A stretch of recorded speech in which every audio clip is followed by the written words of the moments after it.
Ram sir, तुमच्या आयुष्यातले बघा असं म्हणतात की निर्णय माणसाला घडवतात, तर असे कोणता निर्णय? मी 9वी पासूनच 9वी ते PG पर्यंत एकही अशी उन्हाळ्याची सुट्टी नव्हती ज्याच्यामध्ये मी काम केलं नाही. बर.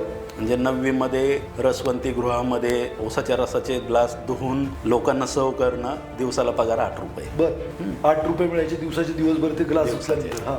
10वीच्या सुट्ट्यांमध्ये एका कंपनीमध्ये, 12वीच्या सुट्टीमध्ये वडिलांच्या कंपनीमध्ये हमाल म्हणून, की 18 रुपयाला 1 टन सामान उचलून टेम्पोत टाकलं किंवा उतरवलं की 18 रुपये मिळायचे. 10 टनचं टार्गेट मी त्यावेळेस ठेवायचो की दिवसात 10 टन झाल्याशिवाय घरी जायचं नाही. बापरे. म्हणजे 180 रुपये दिवसाला. एका याच्यात पगाराला 5,000. आईचे डोळे खाडकन उघडले की कुठंतरी राम चुकतोय. दुसऱ्या दिवशी आई वडिलांना म्हटली की कामाला नेणं ह्याचं बंद, कारण ह्याला जर पैशाची चटक लागली तर हा शिकणार नाही.